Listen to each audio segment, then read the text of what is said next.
What is up, everybody? This is Jake Smith. I am the Bible Noter. I'm wearing my cool new hat. It's the IBU Local 71, but so my brother-in-law gave it to me, but I don't know if you can see it. Those telephone poles. I don't know. I like it. It looks like crosses. That's neat to me. Alright, so that means nothing for the show today. We are going through the book of Ruth with small group, and so I figured as I taught through that, I would make videos on the book of Ruth. And I have had a blast studying it. Also at church, Whitewater Crossings Christian Church, we're going through Ruth there. So I've been consuming all sorts of Ruth content. Some stuff I didn't know. I haven't studied the book of Ruth in a long time. And also I'm learning the difference between reading the Bible and studying the Bible. When you read it, a book like Ruth, when you just read through for the storyline, the book of Ruth is a good story. It's a love story between people of different nations and backgrounds, and there's a lot that goes into that, but it is a good story. But when you study it and you start to realize there's a lot more to it, and there's parallels to that in the Christian life, and it becomes a lot more exciting to me, because I'm not much on the chick flick stuff, but man, this has been a good book. And I think so after Ruth, I think we're going to go through Esther.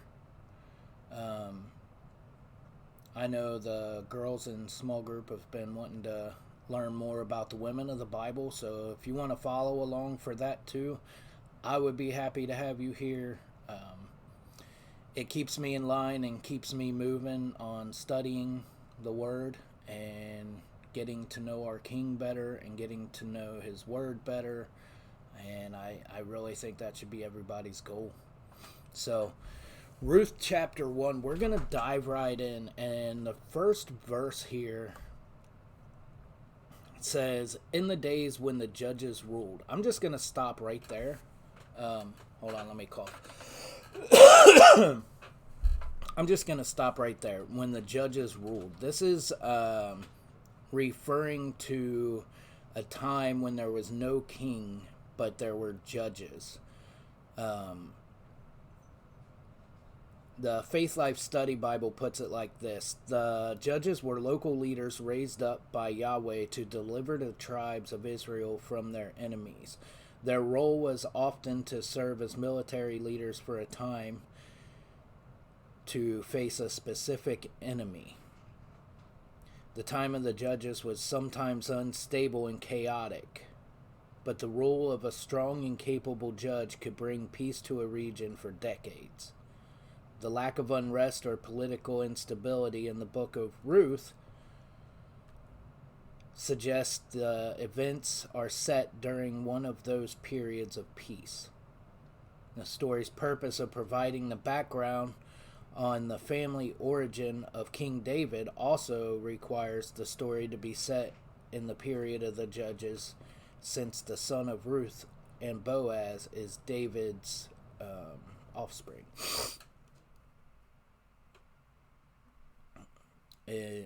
Hold on, let me go over and make sure I got that right.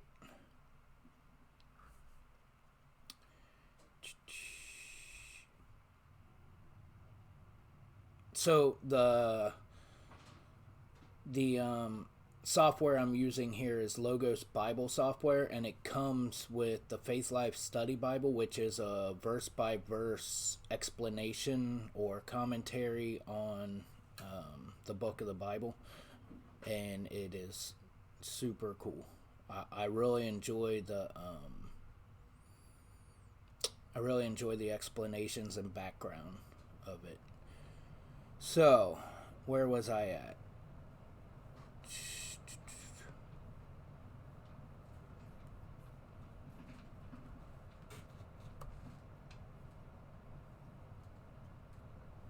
Okay. The story of... Here, this is where we're at. The story's purpose of providing the background on the family origin of King David also requires the story to be set in the period of the Judges, since the son of Ruth and Boaz is David's grandfather. Okay. So, if there was one verse that kind of sums up the book of Judges, the time of the Judges, which is directly before Ruth in the Bible, it's one page back. I'm going to go up a little bit here past the introduction and get to the last verse in the book of Judges.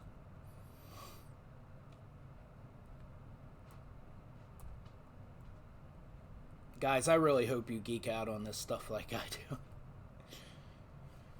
So, in those days there was no king in Israel, and everyone did what was right in his own eyes.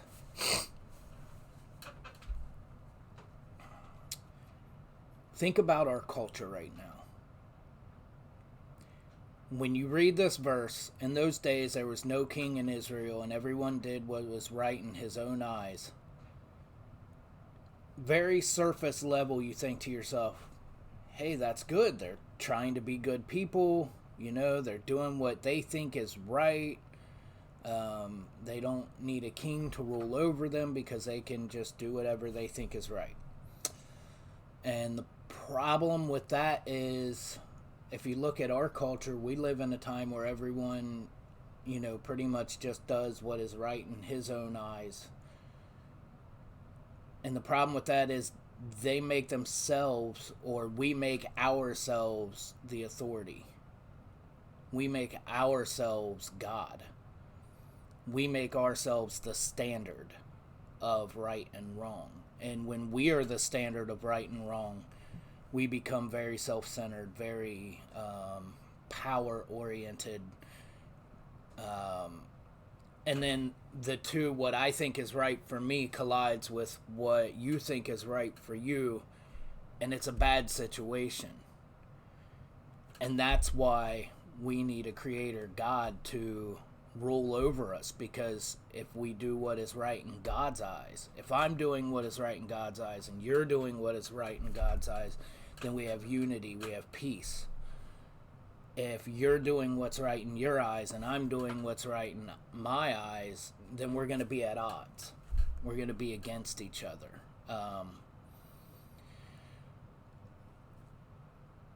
Guys, I don't know if you have come to a place in your life where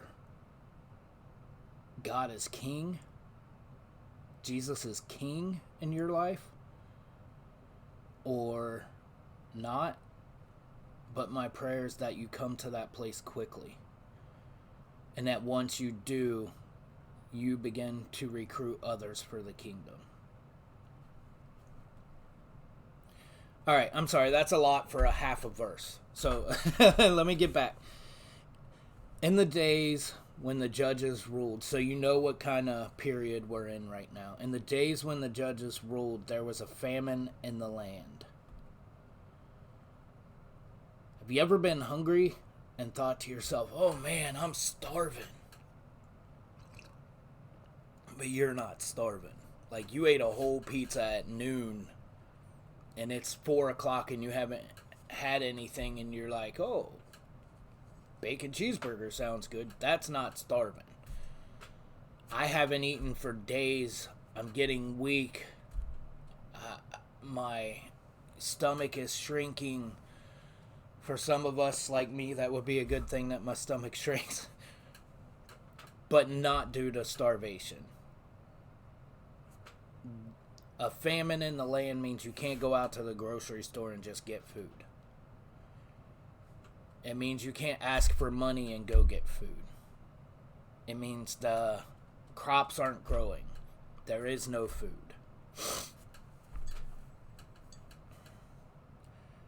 And people would literally starve to death in those times. But it says, there was a famine in the land, and a man of Bethlehem in Judah went to sojourn in the country of Moab, he and his wife and his 2 sons.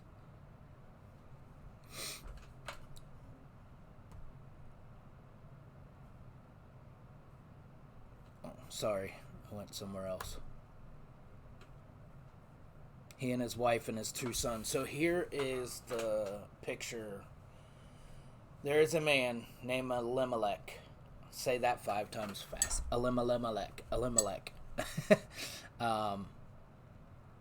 There's a man named Elimelech, and he is leading his family, and he's watching his family starve, and he's watching his kids get sicker, and he's watching his wife get weaker, and he's getting weaker. And so they go to look for food, and where do they go? They go to a place called Moab. Now, the Moabites were people who have a long history against the people of God. Their women were known to be sexually immoral and to seduce the men of God, or attempt to. They were known to... So way back in Genesis, when the people of God, the Israelites, were coming out of... maybe it's Exodus. Sorry. When they were coming out and trying to pass through, and they're stuck in the wilderness, and they're trying to pass through, and they were given... they were not... The Moabites would not allow them to pass through, basically. These were the enemies of God's people. It wasn't like, I live in one town, and the next town over, I took a wife from there. This was a problem. God's people were told not to intermarry with the Moabite people because they were a people of multi-gods. They were a polytheistic society that believed in idol worshipping and many different gods, and they would draw the heart of the men of God away. And so it was a warning to not mix with that.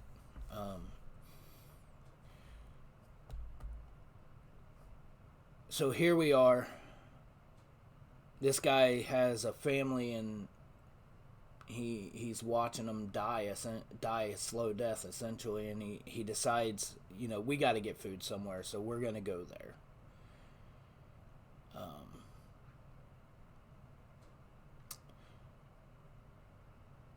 And in verse 3,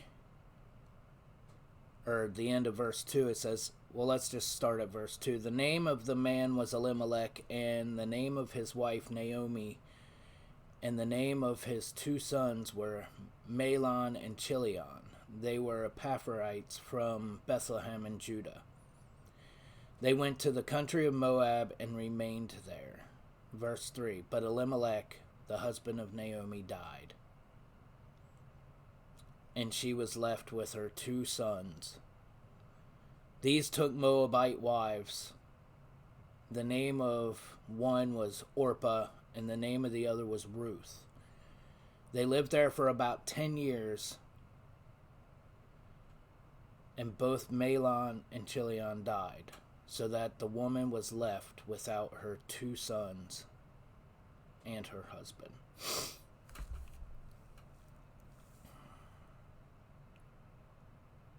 You know how sometimes you can read through a verse of the Bible and read it informationally?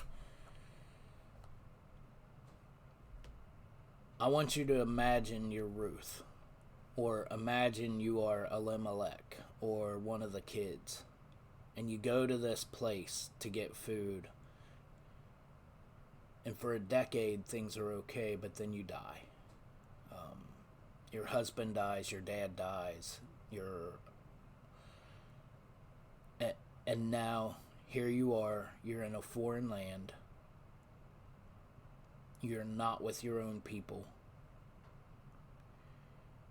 you are You have no way to provide for yourself.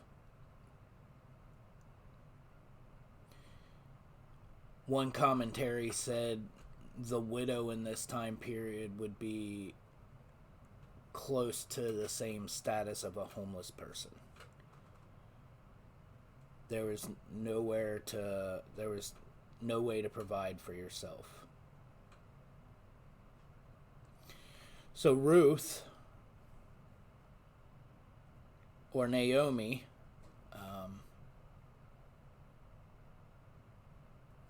in verse 6, Naomi having lost her husband, she was out in the fields. It says here, then she arose with her daughter-in-laws to return from the country of Moab, for she heard in the fields of Moab that the Lord had visited his people and had given them food.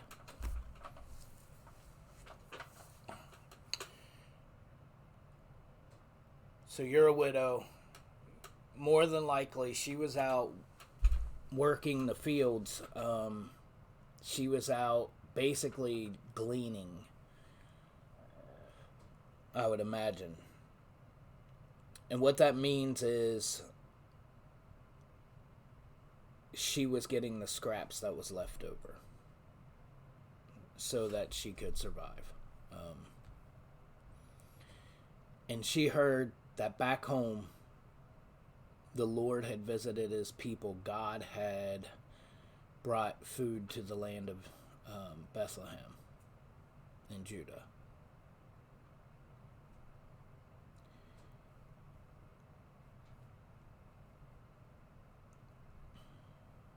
For she had heard that in the fields of Moab that the Lord had visited his people and had given them food. So she set out from the place where she was with her 2 daughters-in-law, and they went on the way to return to the land of Judah.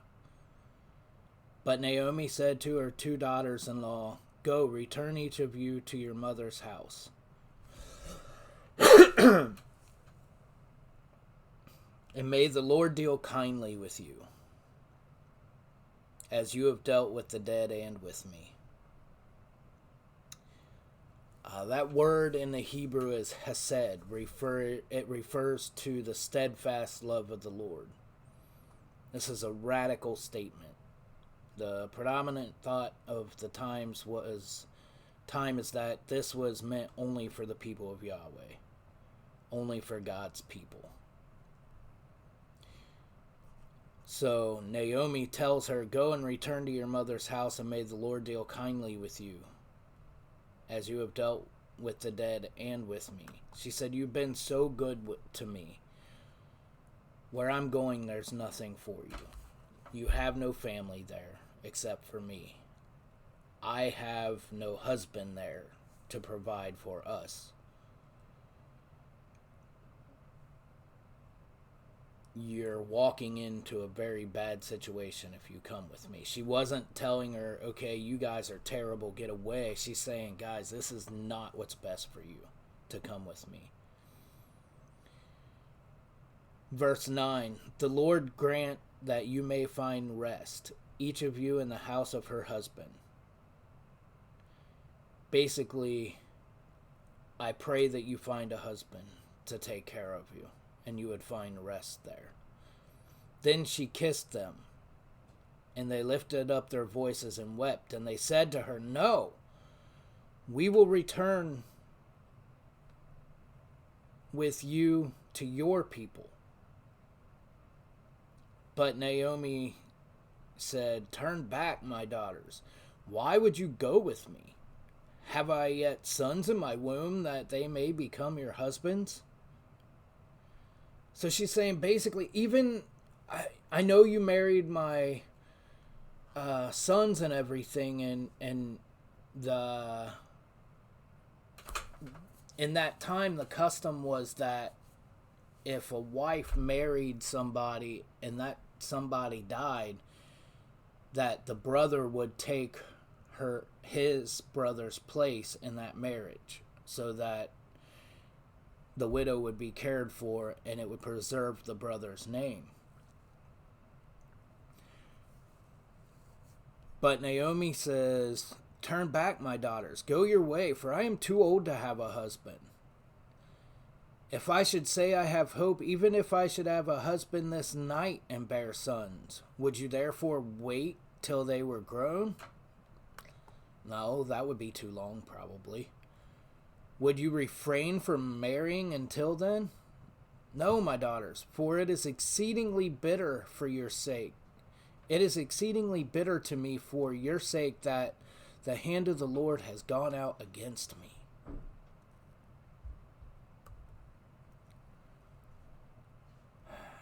She had lost her sons.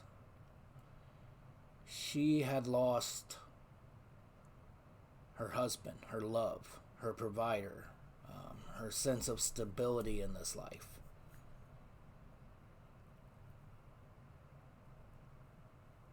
Any sense of stability has been shaken to the core at this point.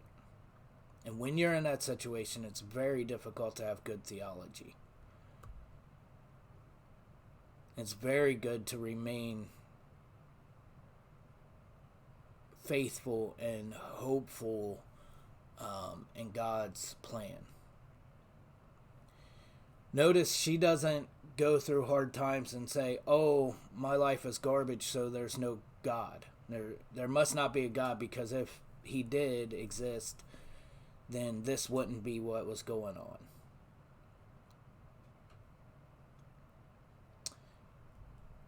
She said, "No, God is in control, and he hates me. His hand has gone out against me. This is punishment."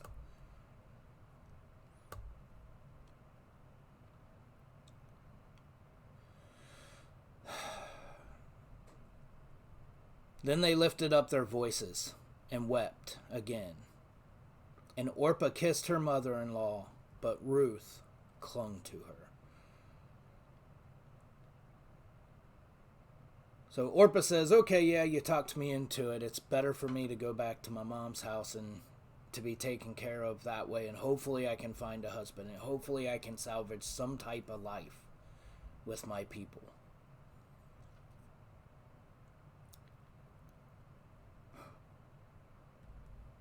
But Ruth clung to her.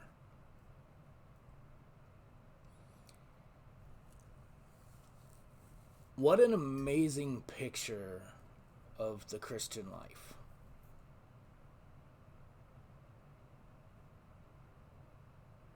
Do we cling to Jesus even when it doesn't seem to make sense? Or do we kiss him goodbye, put him on a shelf, and say, "I'll save you for brighter days"?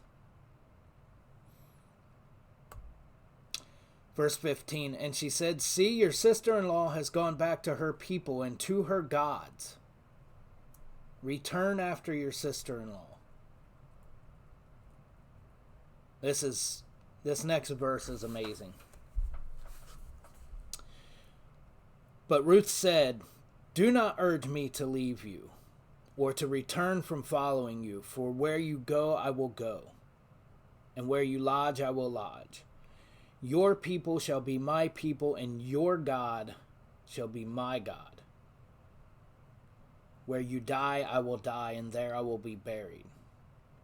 May the Lord do to me, and more also, if anything but death parts me from you.'"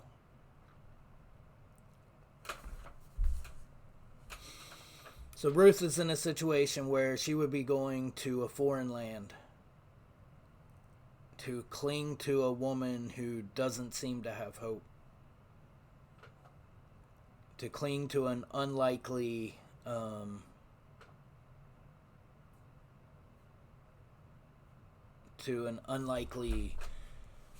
saving partner here.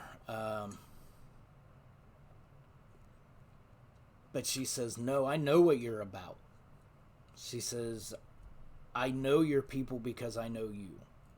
I know your God because I know you. And I am one of you. And I will die one of you. I am an all the time part of your family."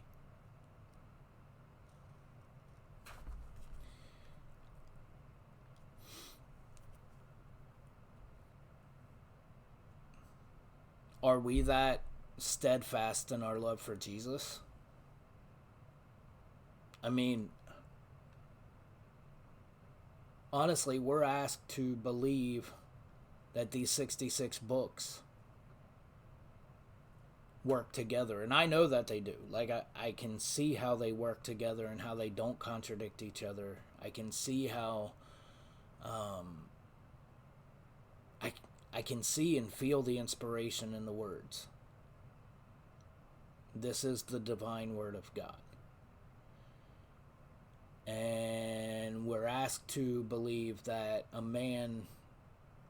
that God came to earth as a man, as a baby nonetheless, grew up perfect, never sinned,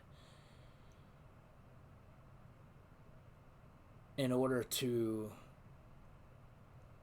save us from ourselves, essentially, to mend the fracture that sin caused. It's a big ask to believe that a guy died a horrific death and came back to life 3 days later and then ascended on a cloud and went back to heaven.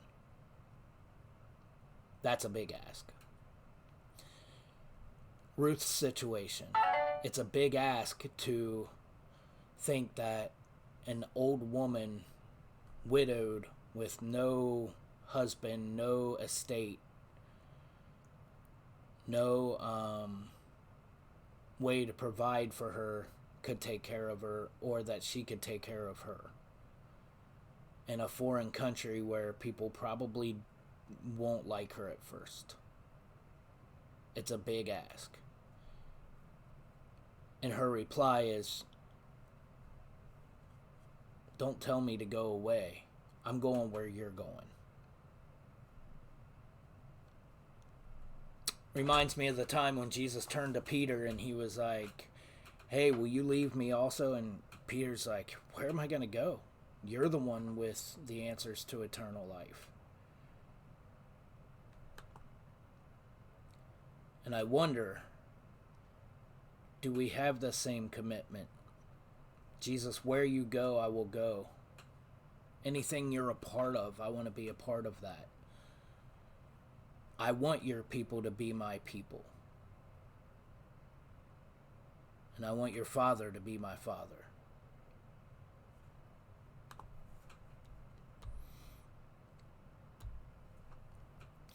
And when Naomi saw that she was determined to go with her, she said no more.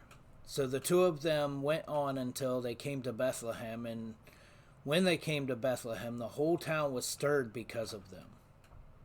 And the women said, is this Naomi? She said to them, do not call me Naomi, call me Mara. For the Almighty has dealt very bitterly with me. I went away full, and the Lord has brought me back empty. Why call me Naomi when the Lord has testified against me and the Almighty has brought calamity upon me? The word Naomi means pleasant. Could also mean sweet. The word Mara, as noted in the footnote here means bitter. So she says, not only am I bitter, call me bitter. Because bitter is more fitting than pleasant. She wants to change her identity. She wants to cling to that bitterness. Have you ever been there? Have you ever been so mad you wanted to stay mad?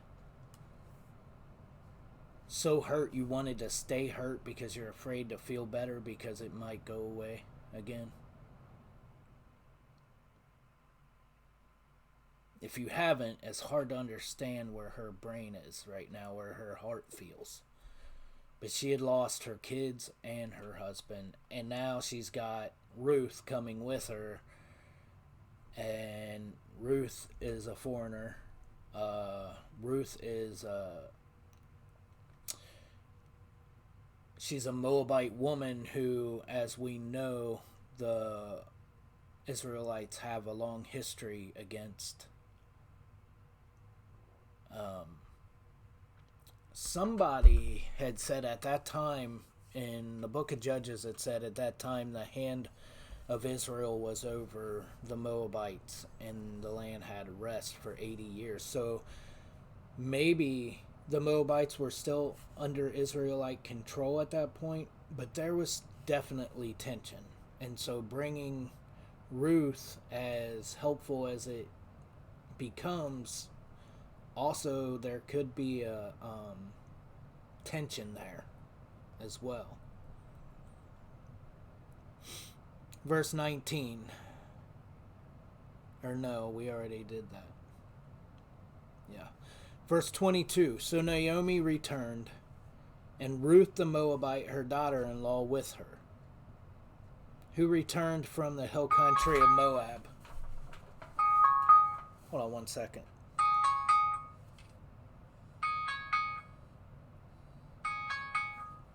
Oh, come on.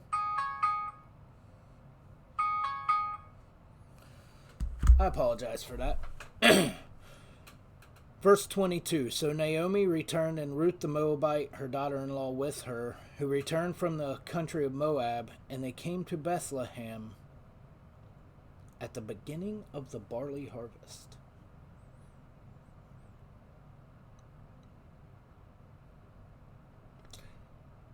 Six words. More than likely the only positive words here that describe the setting.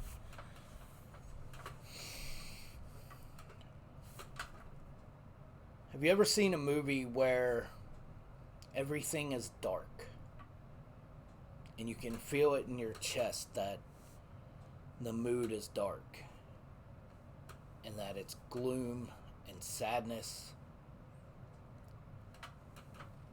And then you see a little pinhole of light. And you think to yourself, oh, maybe there's hope. That's where we're at on Ruth chapter 1. Here we are with two widows with no way to provide for themselves. And at just the right time, they come back to Bethlehem at the beginning of the barley harvest. Now, the barley harvest would have been, I think it's a couple months harvest, and it's a celebration, and there would be a lot of work to do, a lot of chances to glean in fields, a lot of chances to hopefully, like if you're going to be homeless at this time, this is a pretty good time to be homeless. Because the Israelite people, they had a rule that basically they couldn't harvest the corner of their fields. If they dropped a chunk of barley when they were doing the harvest, they were supposed to leave it there for the poor people to come by and so that they could eat. And so when does she come home? At the beginning of the barley harvest. And so there's a little bit of hope. Even though she doesn't feel it, even though Naomi misses it, like you don't see the part where she's going, oh, but at least there's food and at least we'll be able to, you don't see that. You see her gloom, you see her pain. And this little pinhole, 6 words that say at the beginning of the barley harvest is where it leaves us. I heard one preacher say it was meant to be read all the way through. But we're not going to do that. We're going to do it chapter by chapter. And so I'm going to leave it here. In the pinhole of hope, the light that breaks through is that they came back at the right time. And that even in their pain and suffering, God is still working. And even in your pain and suffering, if you can't see it, God is still working. And there is a pinhole of light that breaks through and can give you hope. And God's people, that is what we are supposed to be. We are supposed to point to the pinhole of light. We are supposed to point to Jesus Christ and give hope to our culture in a dark and gloomy time when everybody does as they see fit. And maybe we can unite each other under King Jesus.